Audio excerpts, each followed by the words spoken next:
Nagpapaigib po ako ng tubig. Yung kuryente, Wala pa po, inaayos pa po. inaayos pa.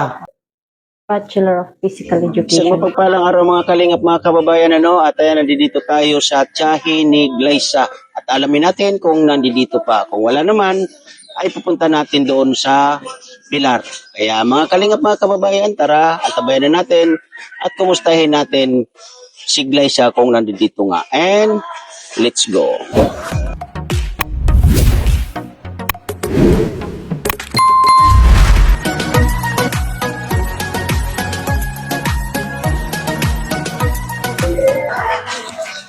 So, dito tayo.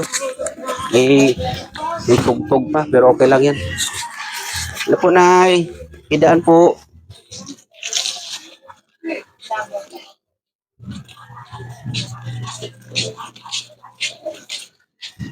Pambahay ng ano ni Glyza, tiyahin. Tao po. Nay. Tuloy ako, Nanay, ha? Tuloy kayo. Kumusta po, Nanay? Saan si Ate Glyza? At Pilar po. Nasa Pilar. Yan. So ito, kumusta, Nanay, ang sitwasyon? Medyo mahirap eh. Bakit? Hindi ako Hindi ka na nakakalakad, Nanay? hindi. Ito, may upuan. Kumbaga meron kang, anong tawag nito, yung alalay. Hindi. Kahit mag-isa kaya lang. May hawakan kang ganyan. Si Ate Lea, kailan ang uwi daw? Ano mo daw ang plano? Sabi, uwi siya. Sabi nga sa linggo. Pero iwan, hindi ko matuloy. So si Glyza, sa tingin mo, Nanay, kumusta ang pag-aaral niya? Mabuti naman. Mabuti naman. So yun nga, pag wala pala siyang pasok, umuwi pala siya dito. Opo, naglalabas siya kasi. Ayun. So kung Nanay, maging okay na ang lahat, plano mo na sumama doon kay Glyza doon Opo. sa Pilar. Gusto mo na silang makapiling Opo. doon, makasama. So yun nga, si Ate Lea, tuloy-tuloy pa rin pang pagtrabaho niya doon sa... Saan ba yun nagtatrabaho? Sa Naga. Sa Naga. Tuloy-tuloy pa rin ang pagtatrabaho Hindi, niya ang doon. sabi niya sa akin nung pag-uwi dito, hanggang April pa siya eh. Hanggang April pa, abay matagal-tagal pa. So pagdating ng April, ibig sabihin, mag-i-stay na siya dito sa Opo, Pilar. gusto na. And then, pag nag-stay na siya, doon ka na rin titira. Doon. So, gusto ko po kasi, Nanay, makausap din si Glyza kasi nga, meron akong ibibigay at iregalo sa Opo. kanya. So, kung nasa Pilar siya ngayon, pupuntahan po muna namin Opo. sa Pilar, Nanay, ha? Opo. So, Nanay, mag-iingat po lagi dito at dasal po tayo na mas... Ilan taon na po si Nanay? Mas 76 na ako ngayong April. 76 na ngayon. April 19, opo. April 19, abay, advance happy birthday, Nanay, ha? Thank you. Sana may may panghanda tayo na kahit pansit man lang, Nanay, ano? So, sige, Baga. Nanay. Opo. Pupuntahan muna namin si Glyza habang maaga pa, Nanay, ha? Opo. Yan. Ano ulit pangalan ni Nanay? Isabel. Nanay Isabel. Yan, Nanay. Yung kasama mo dito, ano mo mo naman? Anak ko, Anak mo, ano yung babae o lalaki? babae. Babae ang anak mo. Ilan yung anak nila? So siguro po, 7. Abay, marami-rami. Buti okay naman yung mga anak nila. nag-aaral. Nag-aaral naman lahat. Oo. Wala pang may asawa sa anak nila. Mayroon siya. Mayroon na rin isa. Pero dito, Nanay, sa anak ni Ate Lea, ilan na may asawa? Ano pa lang? Isa pa lang. Isa pa lang din. Okay. Ano yung babae, lalaki? Babae asawa ng babae. So, anak ni Lea. Babae ang anak ni Ate Lea, may anak na rin. Pang dalawa siya. Okay. Ito pala si Glyza, pang ilan to, Nanay, na anak ni Ate Lea? Bunso. Ay, bunso. Okay. So, sige po, Nanay, ulitin ko, pupuntahan muna namin si Glyza doon sa Opo. Pilar, ha? Opo. Yan, lagi po mag-iingat at advance happy birthday. Thank you. Ayan. 2 hours later. So, dito po tayo kay Glyza. Ito po ay sa Mariposki, dito sa Pilar. Tara. Ikaw na pala putik dito, oh.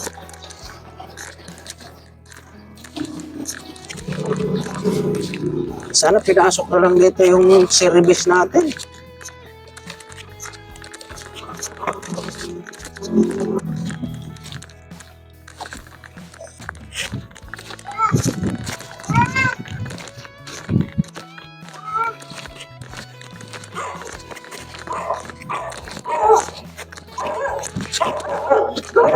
Puti.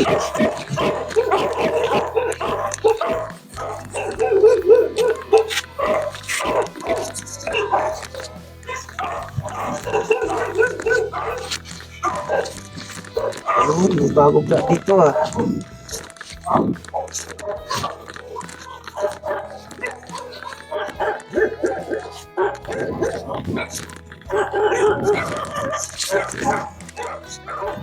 May mga aso ah. Ay, dito.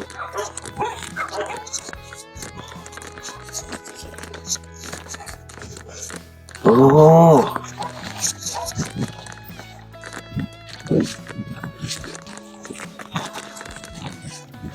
Ito po. Parang napalayo ako ah.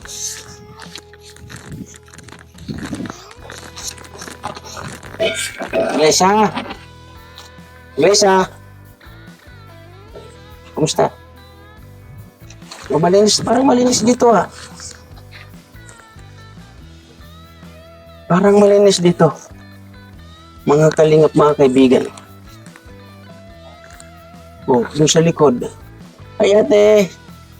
Ito rin isa rin sa pabahay ng kalingap.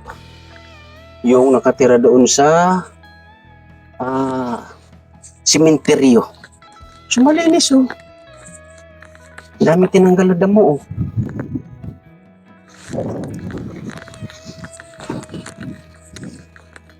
Tingnan natin dito sa likod. Oh. Ito malinis na rin. Ito yung bakod sa likod. Pero okay naman kasi malinis na rin. Inalis yung mga damo. Ayan. Inalis yung mga damo dito. Bahay ni Glyza.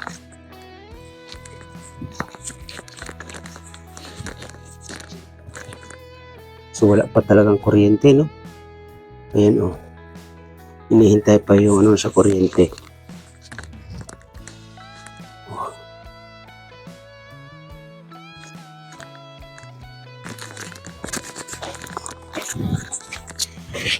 Wala pa palang floor mat dito. May naka-ready ka bang floor mat na? Wala pa rin. Sa loob lang. Dito lang sa loob. Opo. Eh wala naman din. Tinanggal ko po siya kasi yung kapag umuulan po. Basta po yun. Ay, oo nga pa sa ano. Mm-mm. So bakit?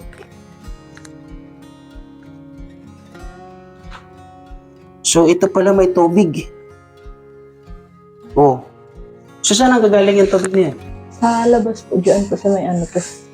Parang tumutulo po siya dyan sa may bintana. Dito. Apo.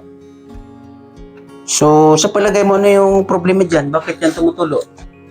Sabi po nila yung sa labas daw po, parang mali daw po yung pagkakabitata ng yero. Ah, yung ano, anong tawag nito? May gilid. Anong tawag nito? Yun, yung pagtutuluan nung sa kabilang bubong or yero. May tawag kasi dyan eh. So yan yung ipapaayos natin para hindi tumutulo. Yan o, yan po. Ano, bulok na pala. Alulod. Yan, alulod. Kung tawagin ay alulod. Ayan o. Bulok na rin. So papalitan po yan. Ilan yan?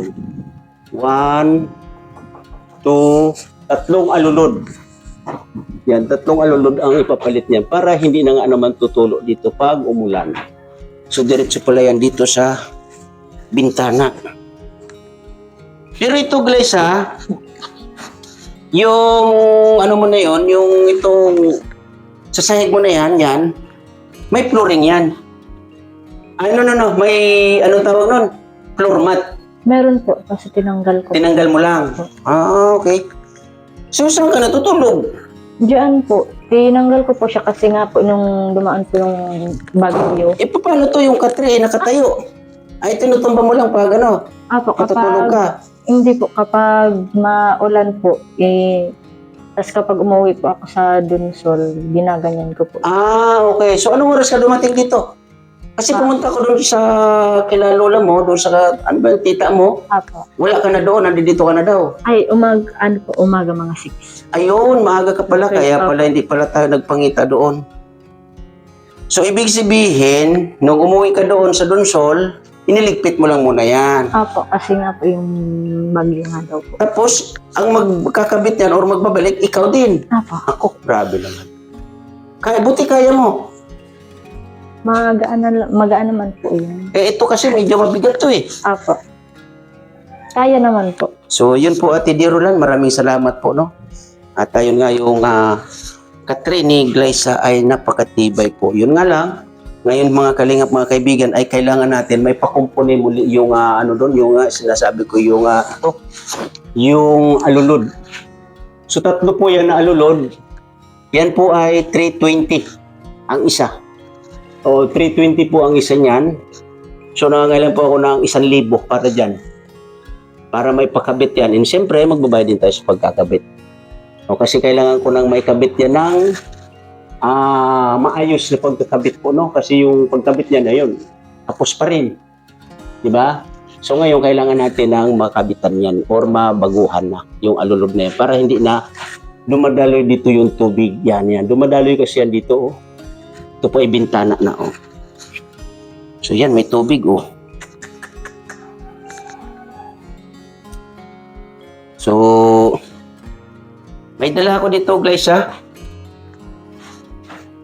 Ayan, oh. Yung aking kasama, oh, natatakot sa camera, oh. Oo, natatakot sa camera. Pamangkin ko yan. Hindi naman siya masasaktan ng camera, oo. May dala ako dito, Glyza. Oh. Kasi, di ba ay problema mo isaingan. So, marunong ka mag-operate niyan. Kailangan mong gumamit ng lighter niyan. Mayroon pa tayo ditong bigas. Ayan, galing naman yan kay Ma'am Bertus Woman yung bigas na yan, ha? So, ano to mga to? Higaan ko po. Higaan. So yan ay pinapatong mo doon sa katre. Okay, nilabas mo lang. So, tingnan po natin mga kalingap, mga kaibigan. Abay, okay na, okay, oh. May mga dilata siya dito, oh. Diba? Oh. Yung CR, kumusta naman ang CR? Okay naman. Okay na. So, ang tubig, saan ka kumuha ng tubig? Nagpapaigib po ako ng tubig. Yung kuryente, Wala pa po, inaayos pa. inaayos pa. So, medyo hinihintay-hintay na lang yung resulta doon sa kasi okay naman daw, sabi ni mama mo, nagkausap kami nung nakaraan. So, ang gamit mo ngayon dito ay solar. Solar, apo. Sino bumili na solar? Kapatid ko po. Akala ko, jowa mo. May jowa ka na. Wala po. Or naniligaw. Sigurado. So, kumusta ang pag-aaral mo sa ngayon? Ngayon po, okay naman po. Anong grade ka na nga pala uli? Second year po. Ano yung ng kurso mo? Bachelor of Physical Education. Bachelor of Physical Education. So, nasa, ka pa rin? Anong tawag nun? Teacher. Tama? So, ang course mo ay education pa rin. So, ilan solar yan? 2 lang po. Ayun, sa labas. Okay. So, ibig sabihin, yung gabi, ikaw lang ang mag-isa dito natutulog. Apo. Abay, mag-iingat ka dito, Glyza, ha? Mm-mm. Pag may kumakatok dyan na kailangan ilawan mo muna.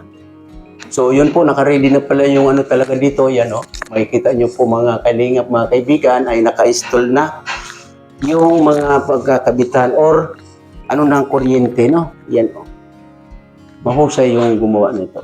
Yan, Ayan. Nasa taas, isang ilaw, switch, or saksakan. Tapos sa CR. Oh, anong mga laman nito?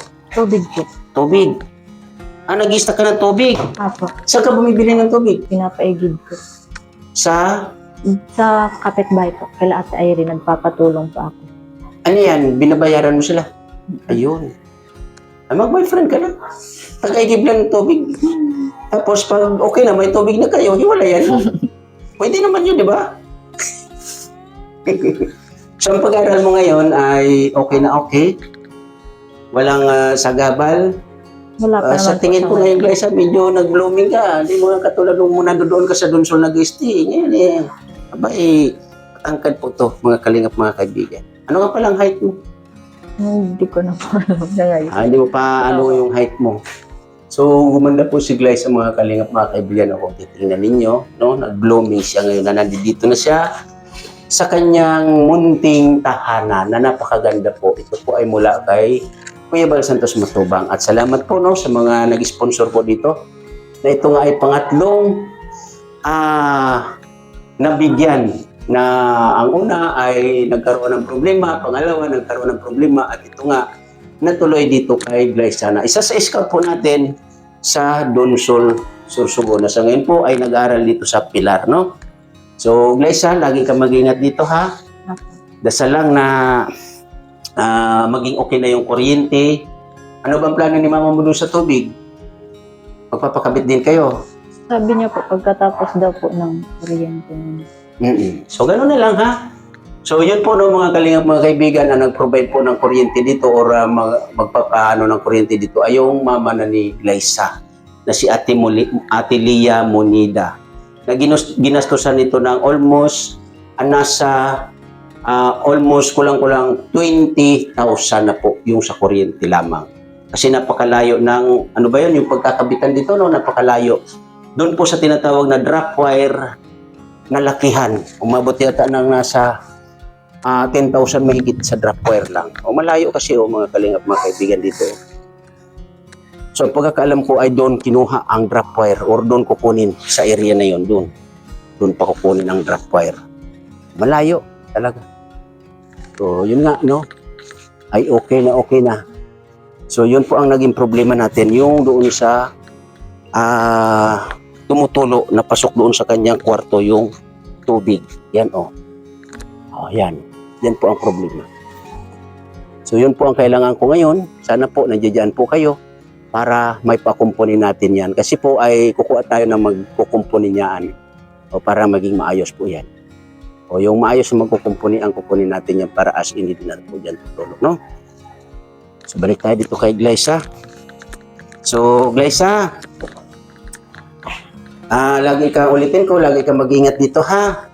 At ang pag-aaral mo ngayon ay, ano ka na ngayon, second year college na. So, yun lang, Glyza, no? Sabi ko nga, pukusan mo ang iyong pag-aaral bago ang another na kailangan mo munang matapos ang iyong pag-aaral kasi nga, yan ang pinaka-importante. So, sa kapatid mo, ilan kayo magkakapatid ulit? 5 po. So, sa 5 ninyong magkakapatid, ilan na yung nakapag-aral sa inyo as in natapos? 2 po. 2. So, yung isa, may pamilya na, wala pa? Yung isa po may pamilya na. May pamilya na, pero tapos siya Apo. ng college. So, ang isa, kailan siya natapos? This year lang. This year lang. Last year po. Last year. O, kasi ano pa lang naman yun, January. So, last year siya nakatapos. So, ano siya, may asawa na? Wala pa. Wala pa po. Ano siya, babae, lalaki? Babae. Babae. So, ilan kayo magkapatid na babae? Ako. So, 5 kayo. Asan yung isang lalaki? Nasa Dunsol. Nag-aral. Hindi po. Ano natapos? Grade 11 po. Yun. So, ilang taon na siya ngayon? 23. Nako. So, sa 5 ninyo magkapatid, pang ilan ka? Bunso. Ay, ikaw yung bunso. Yun nasabi ni lola mo. Kasi yun nga, natanong ko rin si lola mo doon sa Dunsol nung hinanap kita kasi nabalitaan ko na nandoon ka nga. So, yun nga, na-delay ako ng dating. So, ulitin ko, itong mga kapatid mo na nakapagtapos ka mo, lalong-lalo na itong natapos ng this year lang or last year lang, ay yun sila yung maging inspirasyon mo para masundan sila. Kasi unang-una, ikaw ay bunso, nangangarap din na makapagtapos at matulungan si mama ninyo. Kasi nga, si mama ninyo, alam naman namin, hindi kaila sa amin kung ano ang sitwasyon ni mama mo, di ba? Na mayroon siyang dinadalang karamdaman at lalong-lalo na si lola mo na medyo may ng edad, matanda na talaga. So, ganun lang. Aral. Yung mga kung anong sagabal dyan, huwag mo silang pansinin. Ang importante ay matapos ka ng pag-aaral mo bilang isang estudyante dito sa Pilar. Ano? So huwag kang mag-alala, dasal lang tayo na may makatuwang din ako dyan sa pagpapakumpuni na yan para hindi na magtulo dyan sa iyong kwarto. So pansamantala, Glyza, tayo muna yung maghihiwalay-walay ha. So ito nga, ulitin ko, galing kay Ma'am Bertos Woman, ano? At yung tangke, so mamaya tuturuan kita kung paano magsindi ha, mahirap na ha. Itabi mo muna itong bigas doon. So, yun lang po no, mga kalingap, mga kaibigan, sumalit sa aking premiere. Ayan, may update po tayo dito sa ating inaantabayan na estudyante na si Glyza Monida. Ilan taon ka na, Glyza? Kaka 21 po. 21 years old, na ngayon ay second year college, na narinig niyo naman po kung ano yung kanyang kurso. Kaya maraming salamat po sa mga naging katuwang kaagapay natin dito sa pagpapapintura, Ate Dirolan, sa pinto po, Sir Port Mac TV, thank you po na marami. At yan nga pong kalan, or super kalan, galing po sa inyo, Ate Dirolan. Salamat po ng marami talaga. At siyempre, yung bigas po natin, galing naman po kay Ma'am Bertos Woman. Samalit po sa aking premiere, thank you na marami sa inyong lahat. Siyempre, pasalamatan natin Ate Dirolan, Ma'am Bertos Woman, at Inday PB. Thank you po na marami. Miss Kisnel Channel, Ate Salinyagan, Ate Laura Embirakit, Ate RNDB, Ma'am Ermagalo Mix Vlog. At sa lahat po, no, sa mga nauna natin na nakasuporta dito, thank you po na marami sa inyo. At siyempre, maraming salamat Kuya Bal Santos Matubang sa Team Kalingap. Ano? At siyempre, sa Team Kuroda, thank you rin po sa inyong suporta. Sa Team Tanod, sa Laven Care, thank you na marami, and God bless you lahat. Bye-bye. Ingat tayo parating.